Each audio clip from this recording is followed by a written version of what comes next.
Hello दोस्तों, कैसे हैं आप सब। उम्मीद करते हैं कि आप सब बहुत अच्छे और स्वस्थ होंगे। चलिए दोस्तों, देख सकते हैं दोस्तों, अभी हम माही डिजिटल रिकॉर्डिंग स्टूडियो में हैं और यहाँ पे दोस्तों मेरा गाना रिकॉर्ड हुआ है, जो कि दोस्तों ऑर्केस्ट्रा सॉन्ग है, भोजपुरी गाना है। बहुत ही ज़बरदस्त तरीके से दोस्तों रिकॉर्ड हुआ है और दोस्तों उम्मीद है कि ये गाना दोस्तों बजेगा और दोस्तों आप लोग इस गाना को पसंद भी कीजिएगा।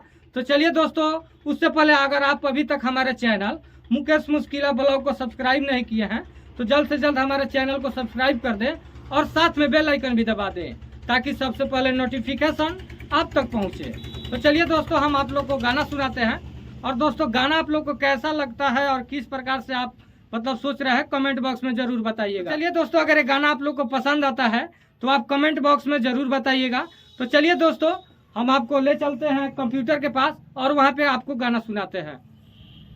तो चलिए दोस्तों, गाना सुनिए, देखिए गाना कैसा है।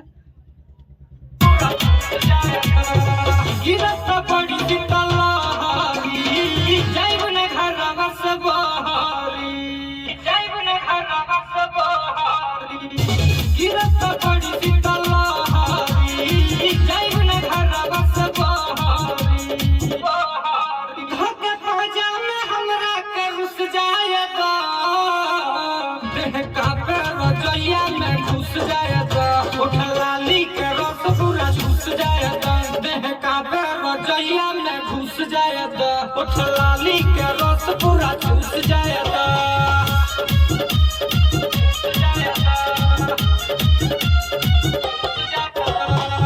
बड़ी मजा आया भाग सुत में कोमरिया, भाग जाला जाड़ जो सोटला टोरिया। बड़ी मजा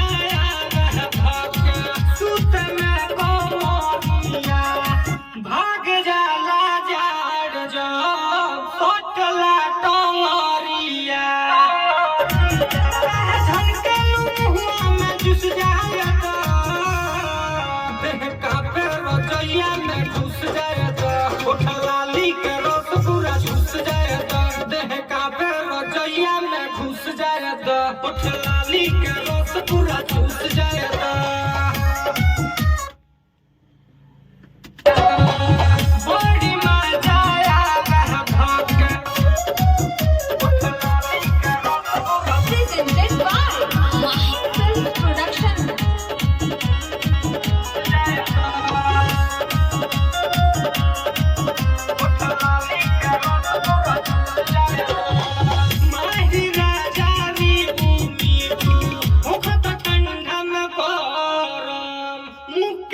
मुस्किला को है बड़ू तुरुई खनिला माही राजा नी मुखत ठंडा में गरम। मुख्य सा मुस्किला को है बड़ू तुरुई खनिला माही राजा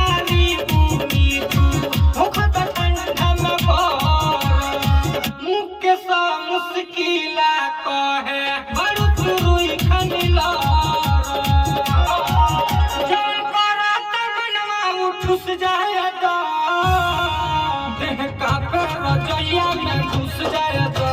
उठ लाली के रस पूरा घुस जाएगा, देह का पैर रजैया में घुस जाएगा। उठ लाली के रस पूरा घुस जाएगा।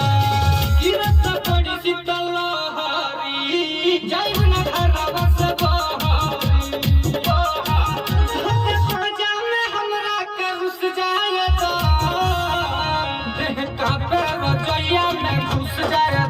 उठ लाली के रस पूरा चूस जाएगा, देह का पैर